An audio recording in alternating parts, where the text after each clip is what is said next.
జరిగింది, చాలామంది మాట్లాడేవారు. అట్లాంటి తాత జయంతి వేడుకలకు ఆయన ఘాట్ దగ్గరికి వెళ్ళకపోవడాన్ని ఎట్లా చూడాలి? పసుపు పండుగ జరుగుతున్న నేపథ్యంలోనే వెళ్ళలేదా ఏంటి సార్, ఏం చెప్తారు? లేదా అందరినీ ఇంకా వదిలేశాడా? వదిలేయటం అనేది కాదండి, ఖచ్చితంగా ఇది ఒక ఒక రకమైన అక్కస్తోటి తనకున్న కార్యక్రమాలను కూడా వదిలేసుకోవటం అనే చెప్పాలి. యాక్చువల్ గా మరి టీడీపీ అప్రతిహతంగా కూటమి నేతృత్వంలో గెలిచిన తర్వాత జరుగుతున్న ఫస్ట్ మహానాడు వీళ్ళు కూడా చాలా హంగు ఆర్భాటంగానే చేస్తారు. కాకపోతే వై నాట్ 175 అని జగన్మోహన్ రెడ్డి ఇచ్చిన ఆ పిలుపు ఏదైతే ఉందో చూడండి, మేము కుప్పాన్ని కూడా కొట్టేస్తున్నాం అని గతంలో మాట్లాడిన మాటలు ఉన్నాయి చూడండి. అలాంటివి అన్ని కూడా ఆ నేతృత్వంలో ఇప్పుడు ఇది కడపలోనే జరుగుతుంటే కొంత ఇంట్రెస్టింగ్ పాయింట్ జరుగుతుంది. రాయలసీమను కూడా వీళ్ళు కొట్టేశారు కదా 45.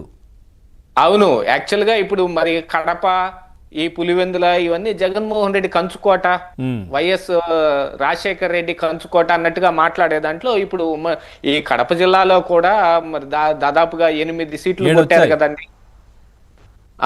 ఈ నేతృత్వంలోనే ఇప్పుడు అప్రతిహతంగా జరుగుతున్న ఈ మహానాడుని చూసి ఓర్వలేరు ఎవరైనా. యూజువల్ గా జరిగేదే, ఎందుకంటే అది మనిషి యొక్క మానవ సహజ నైజం. కాకపోతే ఈ రోజు ఎస్పెషల్లీ మీరు చెబుతున్నట్టుగా ఈ రాజారెడ్డి శత జయంతి ఉత్సవాలకు కూడా రాలేకపోయాడు అని అంటే దాని వెనకున్న అసలు కారణం మహానాడే అని చెప్పుకోవచ్చు. గతంలో మనం మాట్లాడిన చాలా మాటల్ని ఈ రోజు గుర్తు తెచ్చుకునే అవకాశం జగన్మోహన్ రెడ్డికి అక్కడ మహానాడు కల్పించింది. అవన్నీ మైండ్ లో గింగురులు తిరుగుతూ ఉంటే ఇప్పుడు ఆ కడప వెళ్ళి అక్కడ ఈ పసుపుమయమైన ఈ దారుల గుండా ఇంటికి ఎలా వెళ్ళగలుగుతాడు? ఏదో వెనకటికి ఒక సినిమాలో నాగభూషణం చెబుతాడులేండి, అధికారం పోతే ఎలా ఉంటుంది అనేది. ఈ యొక్క చివరికి కట్టుకున్న భార్య లేచిపోయి పక్కింటోడితో లేచిపోయి ఎదురింట్లో కాపురం పెట్టినా కూడా బతకొచ్చు, కానీ అధికారం పోతే మాత్రం బతకలేము అని నాగభూషణం డైలాగ్ ఒకటి ఉంటుంది ఒక సినిమాలో. అలాగనే ఇప్పుడు అధికారం పూర్తిగా కోల్పోయిన తర్వాత పరాయి వాళ్ళ చేతుల్లోకి వెళ్ళి ఇప్పుడు ఇక్కడే ఒక పెద్ద పండగ కూడా జరుగుతుంటే ఆ పండగను చూసి మన కళ్ళు ఎలా ఓర్చుకోగలుగుతాయి? అది సహజ నైజమే మనిషికి ఉండేది. కాకపోతే రాజకీయాల్లోకి వచ్చిన తర్వాత వాటన్నిటినీ కూడా దూరం పెట్టాల్సిన అవసరం ఉంది. మనం లోపల ఎంతైనా మదన పడవచ్చు, కానీ పైకి మాత్రం బెంకంగాను గౌరవంగానే ప్రవర్తించాలి.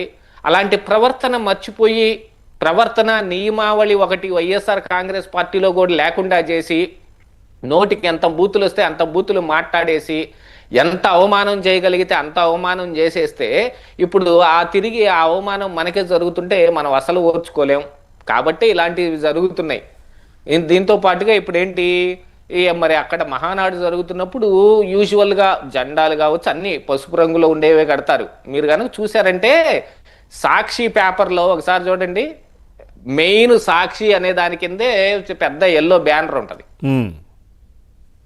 ఎల్లో దాన్ని మరి హైలైట్ అవటానికి ఎల్లో బ్యానరే పెట్టుకున్నాడు.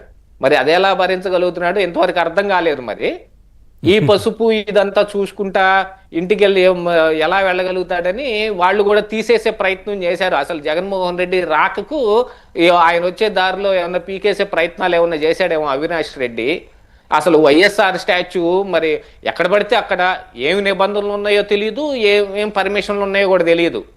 బోల్డ్ అన్ని ఆంధ్రప్రదేశ్ రాష్ట్రంలో ఉన్న చాలా విగ్రహాలకి చాలా వాటికి పర్మిషన్లు లేవు.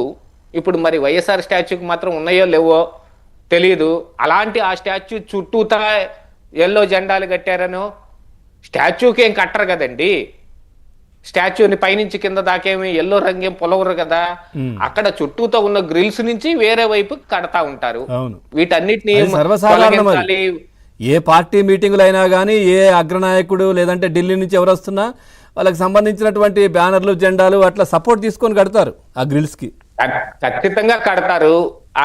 దాన్ని మనమేం ఓర్చుకోలేనప్పుడు మనకేమేంటి, మనం ఇక మన నరం లేని నాలుక కదా, ఎటైనా తిరుగుతుంది.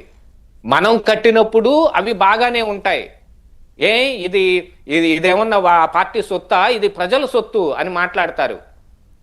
ఎన్ని చెట్లు జగన్మోహన్ రెడ్డి పాలబడి ఆయన ఒక మీటింగ్ పెడుతున్నారు అని అంటే అక్కడ ఆ మీటింగ్ పెట్టే దాని దగ్గర మొత్తం వాళ్ళు గ్రీన్ కార్పెట్ కప్పనివ్వండి, వాళ్ళ రంగు బ్లూ రంగు పొలంనివ్వండి, వీటన్నిటితోటి సరిపెట్టారా? ఆయన ప్రయాణించే దారెమ్మటి చెట్లన్నింటినీ కొట్టేశారు కదా. సెక్యూరిటీ రీజన్స్ ఇప్పుడు జగన్మోహన్ రెడ్డికి తగిలి ఉంటాయి చెప్పండి. సెక్యూరిటీ అది ప్రాణం రీజన్స్ ఉన్న చెట్టే. మరి మనలాగా మాట్లాడలేకపోవచ్చు, మనం నోరు లేదు కాబట్టి తనకున్న బాధను వ్యక్తం చేయలేకపోవచ్చు. అలాంటి ఆ పచ్చని చెట్లను కొట్టిన పాపం అంతా ఈ రోజు తగిలి